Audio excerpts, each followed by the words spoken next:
পাগল মন মন রে মন যেন এত কথা বলে। সাদামাটির পাহাড়ের আঙিনা থেকে রাজধানীর মঞ্চ, এ যেন এক স্বপ্নযাত্রা। বলছি সীমান্তবর্তী নেত্রকোনা জেলার দুর্গাপুরের বাউল আরজ আলীর কথা। সামাজিক যোগাযোগ মাধ্যমে এখন বেশ পরিচিত মুখ তিনি। পথে ঘাটে হাঁটে গান গেয়েই তার জীবিকা, আর বড় মঞ্চে গান গাওয়া ছিল তার স্বপ্ন। তার জীবনের গল্প বিভিন্ন গণমাধ্যমেও এসেছে। এবার ফেসবুকের কল্যাণে ভাইরাল হয় তার গানের একটি ভিডিও, আর তাতেই বদলে গেছে আরজ আলীর জীবন। এই বাউলের পরিচিতির পেছনে ছিলেন রাকিব হাসান নামের একজন গায়ক। তিনি এই প্রান্তিক পথের বাউলকে চিনিয়েছেন রাজপথ। এই গল্পের স্বপ্ন সত্যি হবার জন্য বড় অবদান রয়েছে সংস্কৃতি উপদেষ্টা মোস্তফা সরোয়ার ফারুকীরও। তার হাত ধরেই বাংলাদেশ বিনিয়োগ সম্মেলনের মতো বড় মঞ্চে গান গেয়েছেন আরজ আলী, পেয়েছেন সংবর্ধনা। তারপর পহেলা বৈশাখে ঢাকার মানিক মিয়া এভিনিউতেও গান পরিবেশন করেছেন আরজ আলী। ৬৫ বছর বয়সী আরজ আলী ৩০ বছর বয়স থেকে শুরু করেছিলেন গান গাওয়া। এটাই ছিল তার জীবন জীবিকা। শেষ বয়সে এসে স্বপ্ন ছুঁয়েছেন তিনি। ৩০-৩২ বছর বেলা আমার বয়স, এবেলা থেকে আমি গান শুরু করছি। এটা তো কাম হচ্ছি না, লাউ লাউ একটা মানে নিজে নিজের বিবেক মরিয়া আমি একটা গান টান গাইছি। মানুষের তো অন্ত মোবাইলে যোগাযোগ, আর আগে তো মোবাইলে যোগাযোগ আছে। সাদামাটি যে পাহাড়, কোহনুল পাহাড়, সাদামাটি, এই মাঝে গান টান গাইছি। মানুষ আমার বাড়ি লিয়ে দিয়েছে, গান শুনিয়া চয়েস ওইলে বাদে ফারুকি মন্ত্রী সাহেব তিনু সাহেব যে জবাদে আমার ভাড়াইছে যাইতাম খরচ মরচ দেবাতে গেছি আমার সাথে বৈশাখে মেলাও করি আইছি। আমার গানের উপর নির্ভর করে চলতেছে। বাড়ি বাড়িও গান গাইছি, হারা হারাও করছি। কেউ 2 টিয়া 5 টিয়া আমার দিছে, চাউলও দিছে দুলা দুলা। এই বেদিন দিকে একদিন চললে সংসার, আরেকদিন চলছে না। এমন তো বাড়িয়ে দিকে আমার জীবন কাটলাম।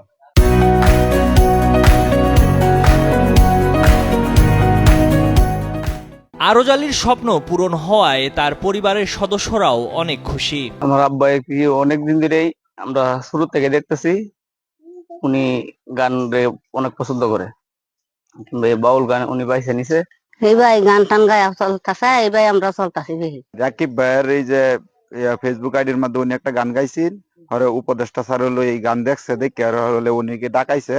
হলো আমরা ঢাকা গেছি, গেহারে হইলো পরে হইলো তারা হইলো উনারে নিয়ে আরো 2টা প্রোগ্রাম করছে পহেলা বৈশাখের উপলক্ষে। তখন হলো উনি বিরাট আনন্দ খুশি হয়েছে। এই দিকের মানুষ অনেক খুশি, কারণ এই এলাকাতে বৃদ্ধ বয়সে এই এলাকা তুলছে, এত দূরে হলো অত্র এলাকার মানুষ অনেক খুশি, উনি নিজেও খুশি। সম্প্রতি আরজ আলীর কণ্ঠে গাওয়া একটি গান রেকর্ড করে ফেসবুকে আপলোড করলে দ্রুতই ভাইরাল হয় ভিডিওটি। প্রশংসায় পঞ্চমুখ হন আরজ আলী। বৃদ্ধ বয়সে আরজ আলীর স্বপ্ন পূরণ করতে পেরে খুশি রাকিব হাসান। কালের কণ্ঠকে মুঠোফোনে জানালেন পেছনের ঘটনা। সুষম দুর্গাপুর যে সাদামাটির পাহাড় আছে সেখানে ঘুরতে গেছিলাম। এখানে ঘুরতে যাওয়ার পরে আমরা যে একটা অটো রিজার্ভ করেছিলাম, উনি আমাদের সাথে উপভোগ করতেছিলেন। পরে ওইখানে লেকের পাড়ে আমি এবং উনি গোসল করতেছিলাম। পরে আমাদের যে অটোওয়ালা ছিলেন রিজার্ভে, উনি একজন লোককে ধরে নিয়ে আসলেন হাতে। অটোওয়ালা বলতেছে আরজ আলী বাউল ওনার নাম, উনি একটা গান করবেন আপনাদের সাথে, আপনারা যেহেতু গিটার ইউকুলেলে এগুলো নিয়ে আসেন। পরে আমরা আসলে কনফিডেন্ট ছিলাম না যে উনি কেমন করবেন বা ওনার গান এর আগে কখনো শুনে নাই। পরে আমরা লেক থেকে উঠে এসে পরে ওনার একটা গান শুনলাম খালি গলায় শোনার পরে খুবই ভালো লাগলো। আমরা 2-3টা গান করলাম। একটা ছিল পাগল মন, আর একটা হইলো গিয়া বলবো না আর কোনোদিন, তারপরে এত নষ্ট হইতাম না। এই 3টা মোটামুটি করলাম। করার পরে আমরা নিজেও জানতাম না যে গানটা এত রেসপন্স পাবে। পরে আমরা জারিয়া স্টেশনে এসে রাত 8টা বা 8:30টার দিকে গানটা ফেসবুক আপলোড করি অনেক সূত্রধর এবং রাকিব আমাদের দুইজনের অফিসিয়াল পেজ থেকে। পরে সেই ভিডিওটা খুবই রেসপন্স পায়, খুবই দারুণ ভাবে মানুষ নিতে থাকে যে এত বিদ্যাজ্ঞের মানুষ এত হাইট করে গান করতেছে। তারপর রিসেন্টলি রোজার মাসে আমরা তো সাধারণত গান করতে পারতেছিলাম না। পরে আমি ঘরে বসে ওইখান থেকে একটা ভিডিও রি-আপলোড করি। মানে রি-আপলোড করার পরে সেই ভিডিওটা সংস্কৃতি মন্ত্রণালয়ের এখন দায়িত্বে আছেন শ্রদ্ধা ফারুকী স্যার, তার চোখের সামনে পড়েন এবং উনি এটাকে শোনার পরে দারুণ একটা কমেন্টস করেন। সেটা বেশ কয়েকজন আমাকে স্ক্রিনশট দেয়, খুবই মানে উৎসাহ পাই এবং উনি এটাকে শেয়ারও করেন ওনার প্রোফাইলে। পরে এটা দেখার পরে আমার খুব ভালো লাগতেছিল। পরে মাঝখানে আমি ওনার জন্য কিছু মানে খাবার দাবার প্লাস কাপড় চোপড় নিয়ে ওনার জন্য দেখা করতে গিয়েছিলাম।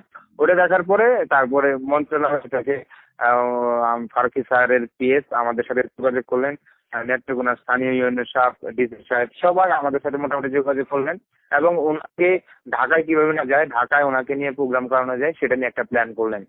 আমি পরে ওনাকে নিয়ে ঢাকায় গেলাম, আমার সাথে ওনার ভাতিজা বাচ্চু ভাই ছিলেন, উনি সবকিছু হ্যান্ডেল করছেন, আমি জাস্ট দিক নির্দেশক হিসেবে ওনাদের সাথে গিয়েছিলাম। এদিকে আরজালিকে সহযোগিতা করার কথা জানিয়েছে উপজেলা প্রশাসন। বাউল শিল্পী আরজালি দুর্গাপুরের বাকলজোড়া ইউনিয়নে বসবাস করেন। তিনি সম্প্রতি জনপ্রিয়তা লাভ করেছেন। আমাদের কেন্দ্রীয়ভাবে সংস্কৃতি বিষয়ক মন্ত্রণালয় থেকে আয়োজিত বিভিন্ন প্রোগ্রামে উনি আমন্ত্রিত হয়েছিলেন। আমরা ওনাকে দুর্গাপুর থেকে ঢাকায় পাঠানোর ব্যাপারে সর্বাত্মক সহযোগিতা করেছি। এছাড়া ওনার যদি সামনেও আরো অন্য কোনো সহযোগিতার প্রয়োজন হয়, আমরা ওনার সাথে আছি এবং ওনাকে সকল প্রকার সহযোগিতা আমরা করতে চেষ্টা করব। দুর্গাপুর উপজেলার বাকলজোড়া ইউনিয়নের বাসিন্দা আরজালি। তার সংসার জীবনে স্ত্রী, 4 মেয়ে ও 1 ছেলে সন্তান। বসবাস করেন জীর্ণ শীর্ণ একটি টিনের ঘরে। শেষ বয়সে একটু ভালো থাকার ইচ্ছা তার।